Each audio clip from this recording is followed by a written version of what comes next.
Okay, so wedding day, wedding plans. I was very lucky that my mother was a seamstress and she made my wedding dress. I had no choice of what it was going to look like. She designed it, she made it. I was just supposed to wear it. My brother worked for somebody with a limousine company, so he drove the limousine for me. One of my girlfriends had passed away, a very special friend of mine. She passed away at about 21, 22 from cancer. And it was quite sudden, from 6 weeks from the time she found out she had cancer to the day she passed away. But she was also adopted by a lovely people, and they never had any other children. So I asked her dad if he would give me away, because he would never have that privilege ever of giving somebody away. And he was grateful for that, and I was grateful that he did it for me. Quite a few of my friends rallied around. We ended up getting the Workers Club at Wynnum for free, and the bar staff there donated their time because they were friends of mine. So I was really lucky, and all we had to do was really pay for alcohol, and quite a few people all gathered around and we all did the catering together. So it was good. It didn't cost, I think it all up, it ended up only costing under $1,000 for a wedding day. Okay, so the actual day of my wedding.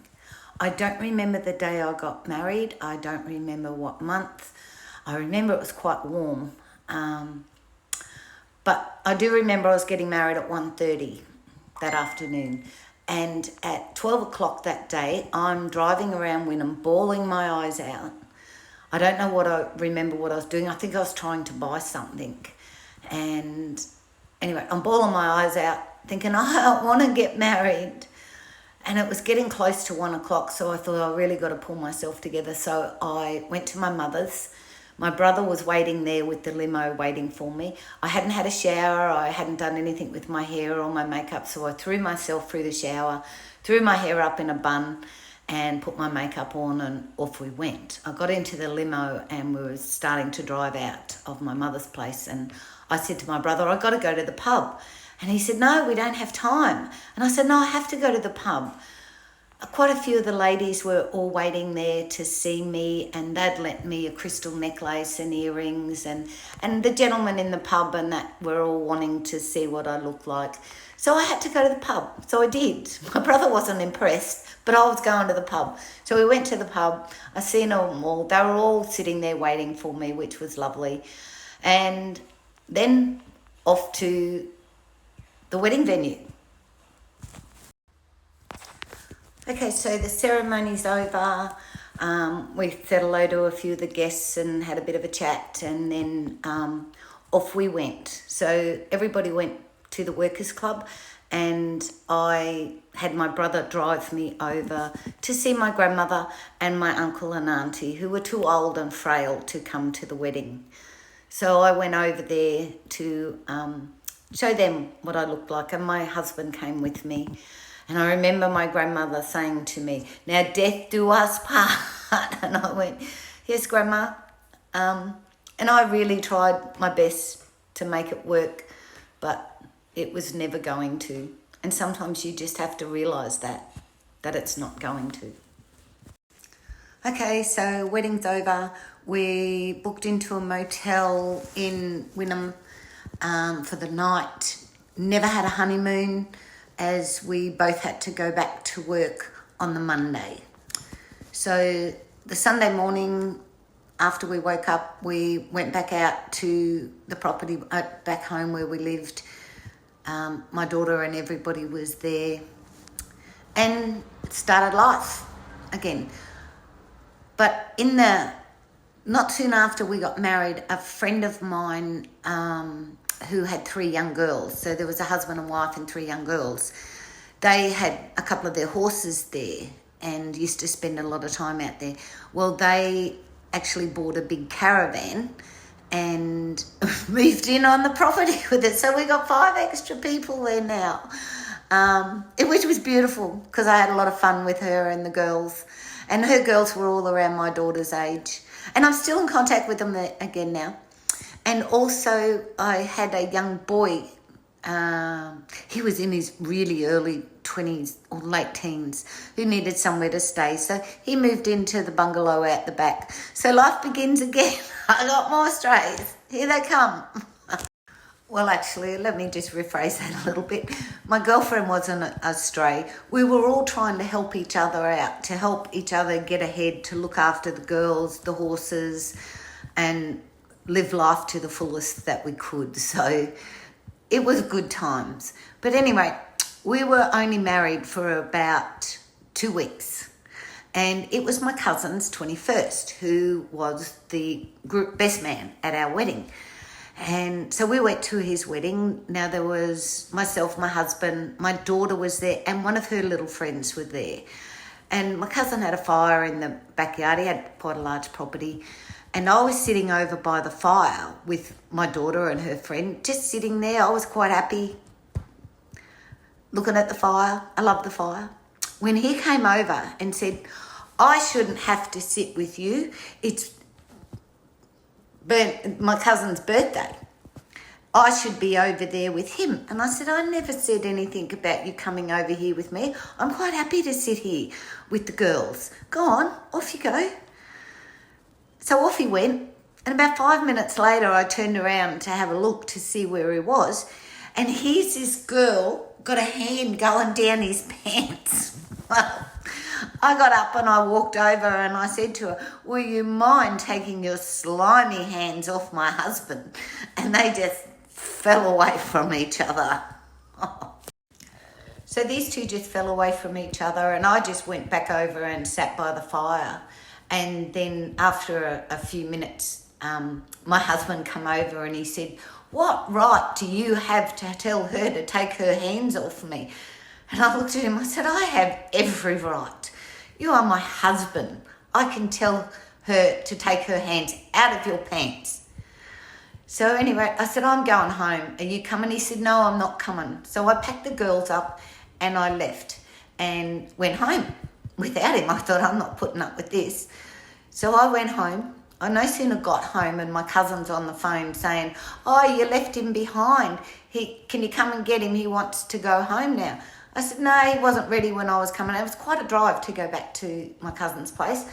I said, put him in a taxi and send him home. So he did. And when he didn't have any money on him, which I knew, so I was waiting for the taxi to get there. And when I went out to pay the taxi, my husband got out. He had his really good jacket in his hand where he'd spewed everywhere. So I paid the taxi driver and I took him inside and I sort of cleaned his jacket up and got him showered and put him into bed. And then I went to bed, but then it continued on. So I wasn't very long in bed, and next thing I heard this sort of a gurgling noise out of my husband. Now we had a big king, black leather king waterbed. So it was huge. And you know, the old waterbeds, the bladders, you know, if you get something down the side, you can't get it out. Well, anyway, I heard this gurgling noise. And so I turned the light on. It was like... So I turned the light on, and my husband, he'd rolled over on his back and he'd spewed, and he was actually choking on it.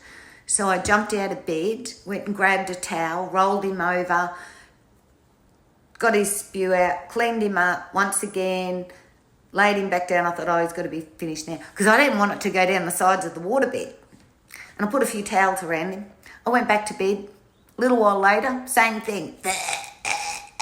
So I had to get out of bed again, go around, clean him up, clean up the towels, and then I rolled him out onto the floor so I could get to sleep. And I put him up against the back of the waterbed so that he couldn't roll over, and I put pillows in front of him and I went to sleep. So the next morning he got up and a bit of a tail between his legs and things. And I told him what happened, and he reckoned he didn't remember it. I said, who is this girl? So he knew who the girl was. He said, oh, she's just one of the girls from Stratty. So this is one of the girls that he's going over there to spend all week with and only coming home to me on the weekends. And I said, I don't feel comfortable with you going over there and her there all the time. Oh, nothing's going to happen. Nothing's going to happen. Yeah. But he knew it was, so he actually quit his job with my uncle and stayed home and did some work from home, fixing trailers and different things. And then some friends of mine out on a big property out at Blackduck Valley off Gatton, he said that we could both move up there and live up there. He had a huge big property, horses, everything. And so my husband decided he was going to go up there. Would be the best thing for him. I stayed in Brisbane for a little bit longer because I was earning pretty good money, and I was trying to get us ahead a bit. So he moved out onto the property out of Gatton, and another whole story starts there. So he moved out on my friend's property. He was up there for a couple of months. Contact was good. He'd sort of ring me basically every day. And then after a couple of months, it become less and less and less. And I thought, this isn't right. So I quit my job. I let my girlfriend and her 3 girls move into the house, and I went to Gatton. Now, when I went there, we'd had a huge amount of rain up there, so all the roads were flooded. And yes, I drove through a flooded crossway and I got stuck. But a nice farmer come along and pulled me out, so I just let my car dry out and off it went. We went back and got the car a couple of days later with the trailer. So I arrived up on this property and he wasn't very affectionate to me, especially not in front of my girlfriend, who was the partner of the other male that lived there, who I was also really good friends with, in which I thought was a bit odd. So I stayed there for a few weeks and just observed. They sort of left me out of everything. Him and her would go off on the tractor together, laughing and joking and carrying on. And I pulled the husband aside, not my husband, her husband or partner, and I said, there's something going on here. They're sneaking around, and you need to kick him off the property. And he said to me, look, you're just being an irate, jealous female. There's nothing going on. But I knew better. So I stuck it out for a little bit longer, and then one night at about 11 o'clock at night in bed, I got out of bed and I got my daughter and I said, I'm going back to Brisbane.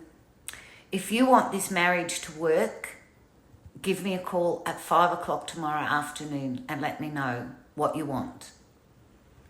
And I left.